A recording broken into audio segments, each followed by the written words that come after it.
first introduce our co-presenters for the next presentation. Dr. Patricia Slev, a colleague of mine here at the ARUP laboratories, and Dr. Elitza Theel at the Mayo Clinic. Dr. Slev is the section chief of our Immunology division of testing. She's the medical director of our core immunology, microbiological immunology, and serologic hepatitis and retrovirus. She's also an associate professor in our Department of Pathology here at the University of Utah. And Dr. Slev has been leading the efforts here at the ARUP laboratories to develop and implement serologic testing for COVID-19. Dr. Elitza Theel is an associate professor in laboratory medicine and pathology at the Mayo Clinic, and she has extensive experience in the development of serologic and other immunologic assays with a focus on the diagnosis of infectious diseases. And they're going to co-present today with their title of their talk being essentially, as you can see, their update on serologic testing for antibodies to SARS CoV-2. So Dr. Slev, Dr. Theel, I'm going to turn the podium over to both of you. Thank you. Thank you, Carl. Thank you for the opportunity to present today. I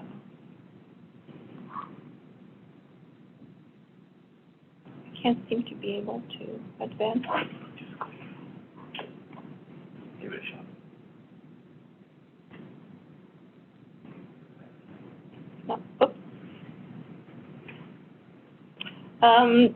No. I have no disclosures, and Dr. Theel has a disclosure as a consultant for Roche Diagnostics. So I wanted to start by giving an overview of antibody testing, because antibody testing has changed over time, primarily in terms of regulation of antibody testing, because to some extent the scope of antibody testing has changed. So originally, when antibody testing first became available, they weren't really recommended by the CDC to be used in any diagnostic kind of fashion. And so because that was not the intent for diagnostic testing, and the recommendation was not to use them as for diagnosis, the FDA looked at these in a different light initially.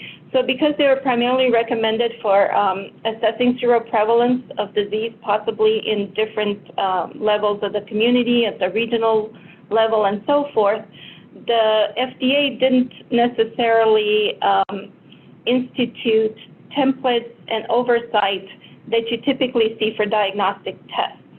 So initially, the FDA did not require emergency use authorization for serologic tests, based primarily on this particular aspect of antibody testing. Again, not intended for diagnosis, but really intended to assess seroprevalence at the community level and epidemiologic studies type of application.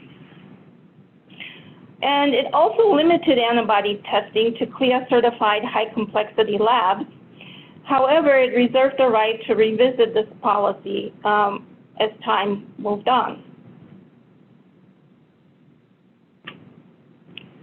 So as of March 16th, the FDA did put out some recommendations, or published some recommendations, and some really brief general guidelines on what would be required as far as being able to provide antibody testing. But in essence, the recommendation was that you had this pathway D regulatory option where you notified the FDA about the intent of bringing antibody testing to market.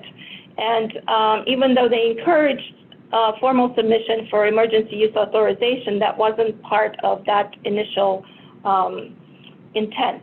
And so, as you can see here, at one point in time, we had over 200 antibody tests that were available on the market in the U.S. Many of these were imported. Many of these were point-of-care or rapid tests.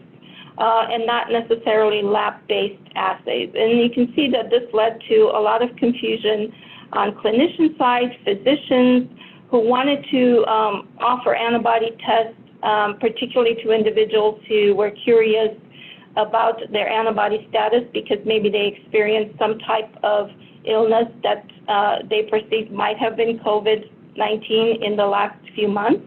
And so they started to inquire about antibody testing. And different entities started offering some of these assays, and I think there was a lot of confusion about who could use these, where these tests could be performed, and in addition, whether these had actually been vetted by the FDA or really approved. And some of these manufacturers actually stated on their websites that they were FDA approved, which they were not. And so that led to a lot of bad publicity and some misuse of these assays. It's interesting that this was probably, when you look at it overall, having 200 antibody tests for one infectious disease, that's unheard of for other infectious disease serology. So it's as some people have suggested at the time, it was the Wild West for antibody testing.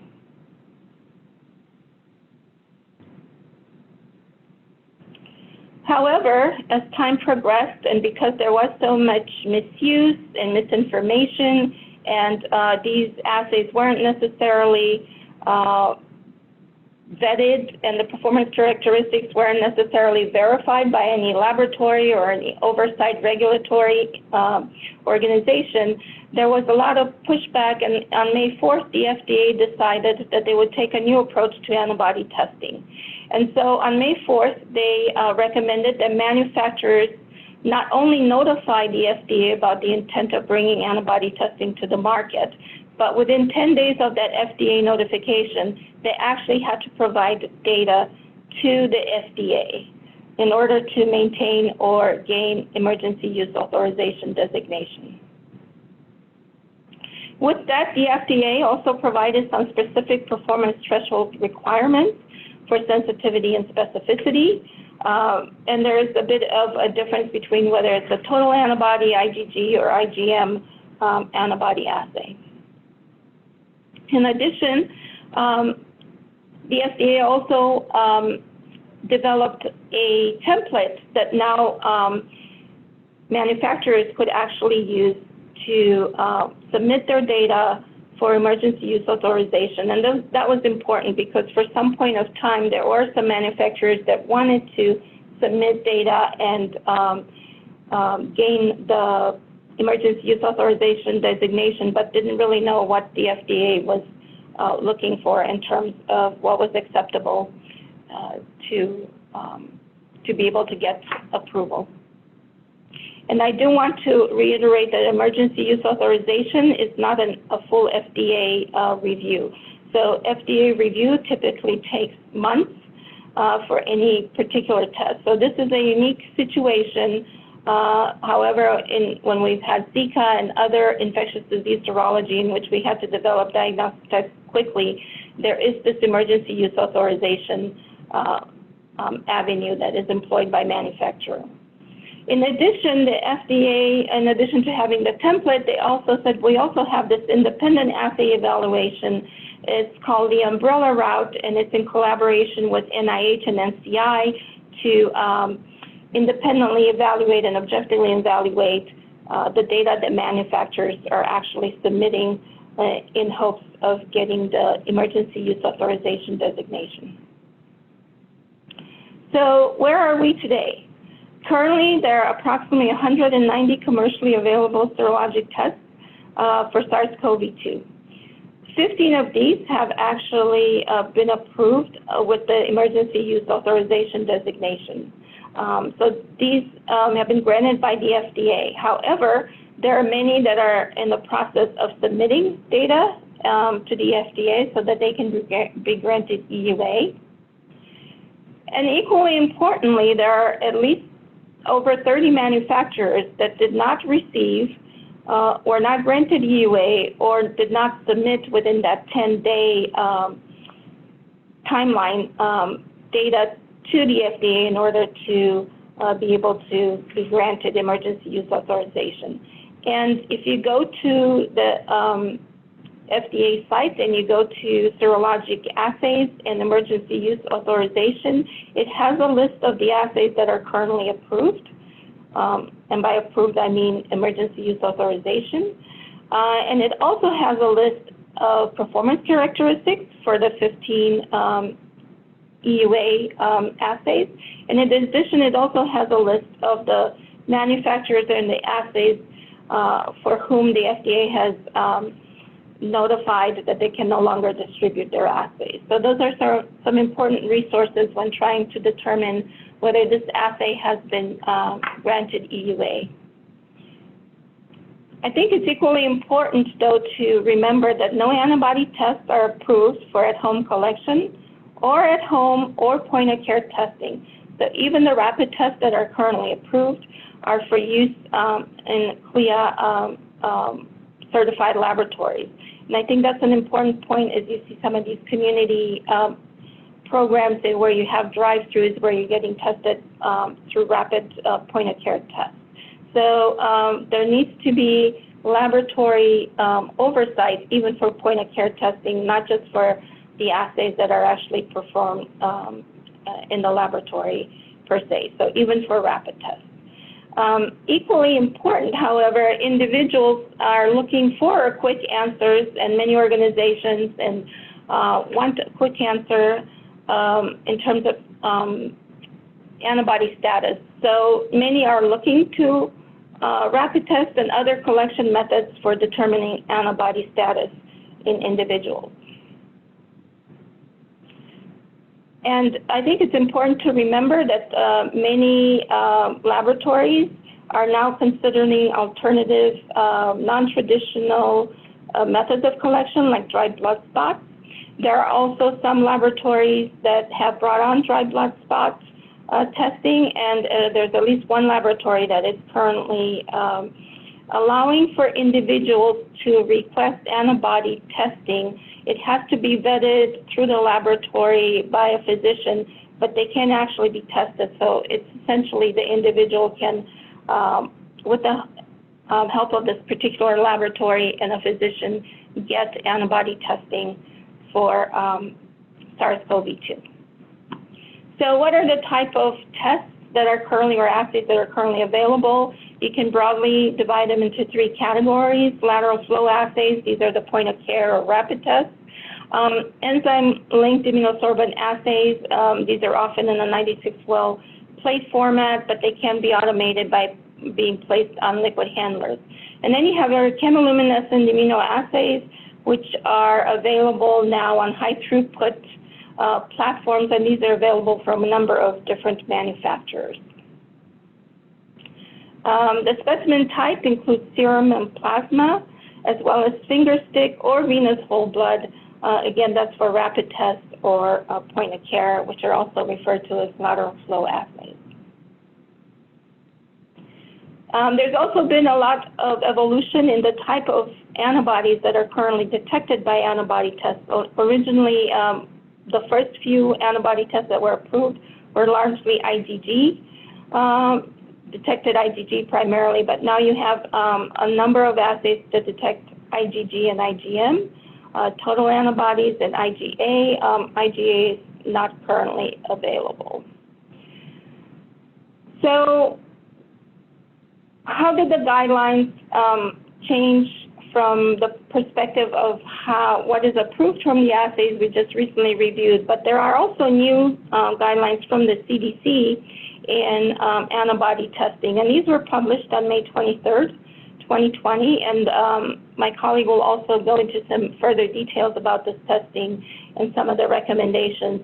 But interesting to point out that there is, from their perspective, no advantage for IgG, IgM, IgM, IgG, or total testing.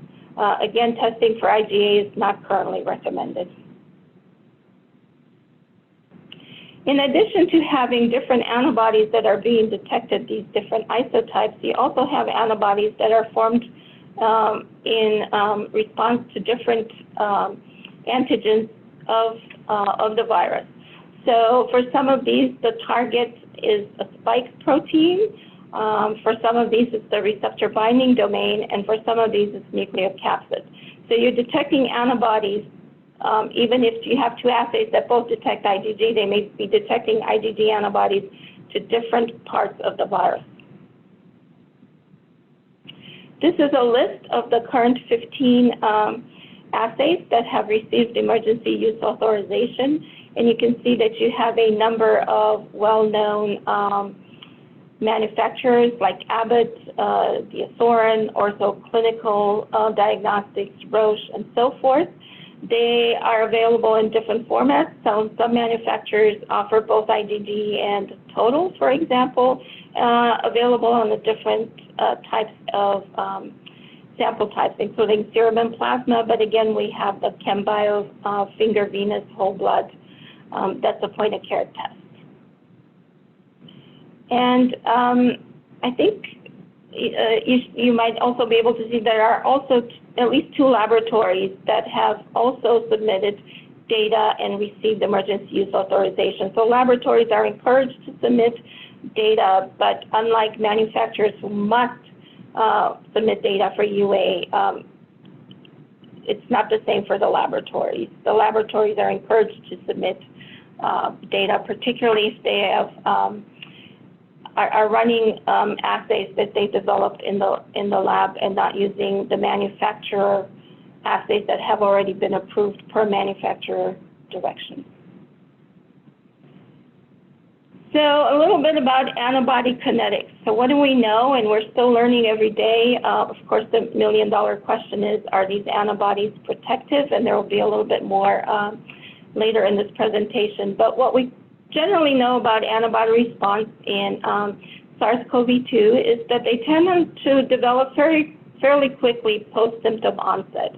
So the incubation period is somewhere 1 to 14 days, but antibodies actually develop within the first week post-symptom onset. And it's been shown that greater than 95% of individuals are actually positive, antibody positive, 14 days post-symptom onset. The IgM tends to decline rapidly within the first few weeks post-infection. However, it's been shown that IgG remains positive for greater than 10 weeks. And of course, that's the marker that we hope someday will be indicative of immunity. Right now, IgG presence is indicative of mounting an immune response, but not definitive not definitive proof for protection from reinfection. And now I'd like to turn it over to my colleague, Dr. Elitza Theel, who will go into some of the most common questions that we get about serologic testing, because I think there are so many assays and there's a lot of unknown. And so, again, I'd like to turn it over to my colleague and collaborator, Dr. Theel. Thank you. Great, thank you. Can you see my screen with the slides?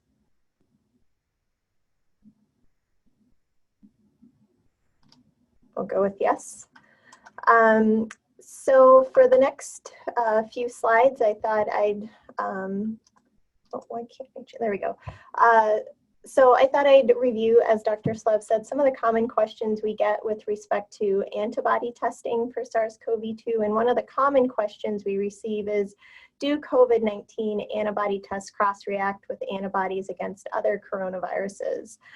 So if we look at the amino acid homology for the nucleocapsid and the spike protein regions, you can see that there's about 21 to 34% homology at these proteins between the common coronaviruses and SARS-CoV-2. So cross-reactivity is definitely possible. Testing for this is difficult, though, because common coronavirus antibody tests are not routinely available. But from seroprevalence studies, we do know that a large percentage of the population is actually seropositive for antibodies to these viruses, as you can see here. So when it comes to cross-reactivity in SARS-CoV-2 antibody tests, interestingly, some studies have shown that there are no false positive results in their normal donor or their specificity studies, while others, including the one shown here, have found that some false positive results can occur. So overall, the conclusion is that false positive results due to common coronaviruses may occur, but it does not appear to be an overwhelmingly common issue given the high seroprevalence rates that have been documented for antibodies to the other human coronaviruses. So the other issue to consider, though, when it comes to performance of serologic tests is the impact of disease prevalence on the positive predictive value of these tests. So as a reminder, the positive predictive value of a test really indicates what the likelihood is that a positive result truly indicates that the individual has antibodies to the virus. And in general, the lower the prevalence of the disease, even when using an assay with excellent specificity, the higher the risk of a false positive result, simply because there are just not many people with the infection to begin with. So to kind of show you how this works, let's say we're using a test with 98% sensitivity and 99% specificity to test individuals where the prevalence of COVID-19 is 1%. So if we test 1,000 individuals based on the prevalence, 10 will have antibodies and 990 will not. Then, based on the performance characteristics of the tests, 9 of the 10 individuals will be detected as antibody positive, whereas 10 of the 990 negative individuals will be falsely positive. So overall, this gives us a positive predictive value of about 47%, which means that roughly 50% of individuals with a positive antibody result will actually be falsely positive.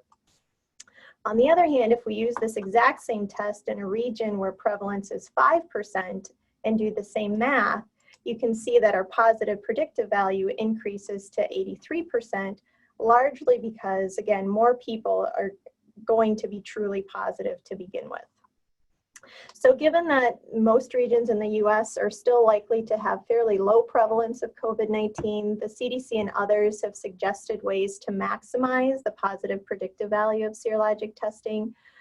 First, they suggest utilizing assays that have at least 99.5% specificity. Additionally, they suggest considering the use of an orthogonal two-assay testing algorithm, whereby initial positive results are retested using a second assay. Ideally, that's based on an alternative antigen. And then finally, they recommend considering only testing high-risk patients or those that reside in high prevalence regions. So the second most common question that comes up is whether the presence of antibodies leads to protective immunity against reinfection, as Dr. Slev mentioned earlier. So as many of you have likely seen, the media and others were initially very excited with the prospect that detecting antibodies may lead to governments and economies opening back up. But the question is, what do we really know about protective immunity at this point? So our immune response to infection, as you know, is multifaceted and quite complex, involving all branches of our immune system, with antibodies playing a major but not the sole role in immunity against reinfection. Importantly, to keep in mind, there's kind of two major groups of antibodies, those that are binding versus those that are neutralizing. And just as a refresher, binding antibodies are more like markers or flags for other components of the immune system. So they facilitate complement activation and phagocytosis, whereas neutralizing antibodies are really able to block viral entry into host cells independent of other components of the immune system. And as such, they're really considered key immune markers for both protection against infection and for treatment of viral diseases, for example, through passive antibody or convalescent plasma therapy, as we've heard a lot about. Importantly, the commercially available assays right now, those with EUA, do not actually distinguish neutralizing antibodies from non-neutralizing antibodies, so they really detect all antibody types. And testing for these types of neutralizing antibodies is really challenging because it classically requires plaque reduction neutralization testing using live virus, which for SARS-CoV-2 is particularly challenging since it's a biosafety level 3 agent. So increasingly, for ease of use and ease of detection, biosafety level 2 methods are being developed using pseudotyped viral vectors that express the SARS-CoV-2 spike protein in order to detect neutralizing antibodies, but I won't really get into those today, although they are in development. So what do we know about neutralizing antibodies and protective immunity associated with the other coronaviruses? Briefly, starting with the common coronaviruses, volunteer studies, and these were done in the early 1990s. These involved individuals that were infected with human coronavirus 229E. And those studies showed that while IgG peaks at about 2 weeks, levels returned to baseline by about 1 year. And then re-challenge of those individuals, interestingly, did not lead to symptomatic disease, although 2/3 of those individuals did still shed virus for a certain period of time. And those same studies also suggested that protective antibody levels likely drop off to insignificant amounts, leading to loss of protective immunity after about 2 years. For SARS, we know that neutralizing antibodies peak by about 3 to 4 or maybe 5 months after initial infection and then decline by 2 to 3 years and become undetectable by year 6. Whereas for MERS, neutralizing antibodies remain detectable for about 3 years, and I haven't seen any data that has really looked beyond that at this point. One question that these studies didn't really have the opportunity to address, though, is what level of neutralizing antibodies are clinically significant and correlate with protective immunity. So what about protective immunity specifically for SARS-CoV-2? We really don't have too much yet in humans, but there have been a number of studies now that have been done in rhesus macaques, which showed that initial infection of those macaques led to the development of both binding and neutralizing antibodies. And then following that initial infection and recovery, they were re-challenged with SARS-CoV-2 about 35 days or so after initial infection, and that re-challenge led to very low levels of detectable viral mRNA and no recoverable live virus from any specimen source after 2 days post-reinfection. And perhaps most excitingly, none of the animals actually developed any sort of clinically significant illness, suggesting that the presence of antibodies, neutralizing antibodies, does lead to at least short-term immunity. Another study, this one is still in preprint, looked at neutralizing antibodies in 175 recovered patients and found that while titers peak at about 10 to 15 days post-symptom onset, they were actually, the levels were quite variable across the individuals, and you can see that here in this graph, with about 6% of confirmed COVID-19 patients actually not developing any neutralizing antibodies, and 30% or so of them still remaining with very low level NEUT antibody titers.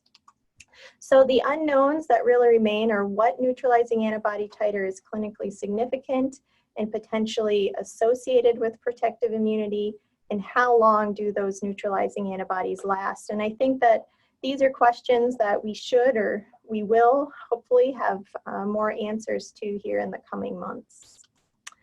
And then to conclude, given all that we know right now about antibodies to SARS-CoV-2, there's about 4 scenarios for when antibody testing to this virus can be considered. And those scenarios are largely agreed upon across multiple organizations like the CDC, IDSA, FDA, and others. So starting with the use of antibody testing as a diagnostic, frankly, it really does not have a routine role to play here. It can be considered as an adjunct test for those individuals who present late in their disease course and have a negative upper respiratory tract PCR result, and for whom a lower respiratory tract sample collection doesn't really make sense to do or cannot be collected. In those particular cases, I think a positive result alongside compatible symptoms could be helpful. Antibody testing will obviously have a large role to play in the epidemiologic and seroprevalence studies that are ongoing. I think, however, that the approach that's taken really has to take into consideration the specificity of the assay or assays used for the data to be meaningful. Also, antibody tests have already played an essential role for screening of convalescent plasma donors as part of the National Convalescent Plasma Clinical Trials Program. And then finally, I think they'll really probably have a more significant role to play in the future as we start evaluating the efficacy of vaccines, as well as monitoring vaccine response once those vaccines come to market. And so with that, I will pause and we will take any questions. Thank you. Well, I'd like to thank both Dr. Slev and Dr. Theel for those excellent presentations. We actually had a number of questions come in, so you will receive them by email for response, but I'd like to try to choose a couple of questions for both of you to consider. I'm going to start here with one is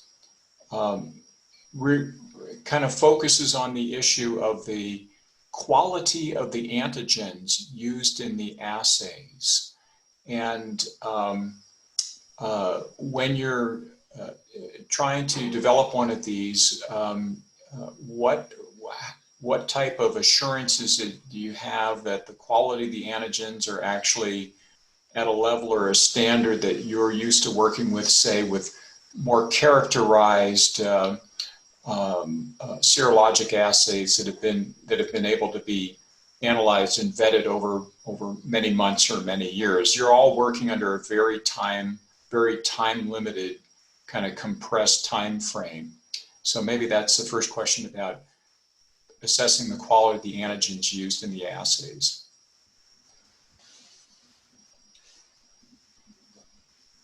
Well, I can maybe start. So in full disclosure, in my laboratory, we're not making antibody tests from scratch. We're really relying on the commercial vendors and commercial manufacturers. So, you know, one thing that many of them are using are recombinant proteins.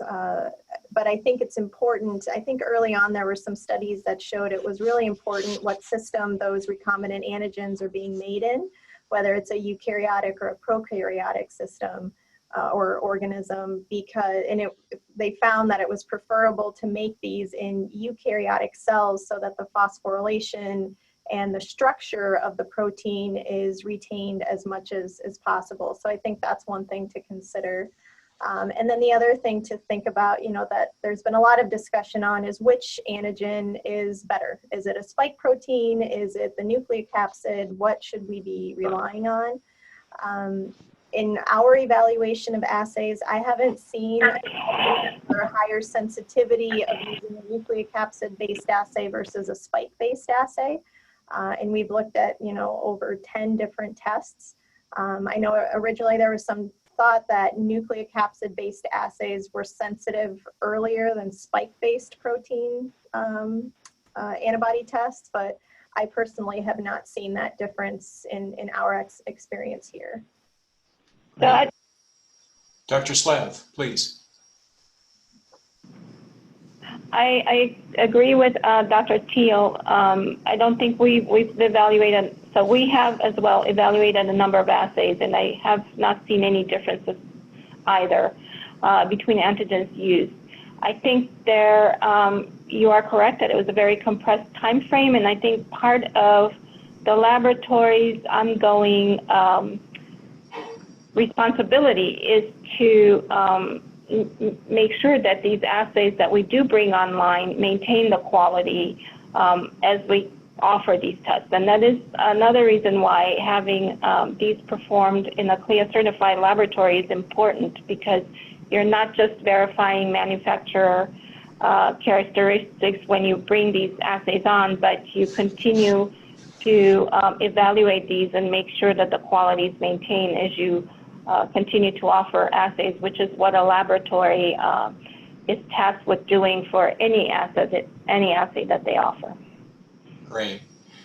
Thank you. And maybe a second question, which an audience member posed, is if IgA is one of the primary responses to the virus,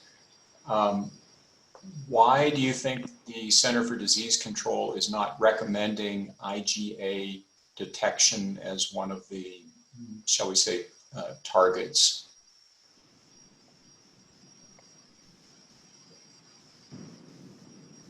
I think in part that's not currently recommended because for detection of disease right now, molecular assays are actually recommended.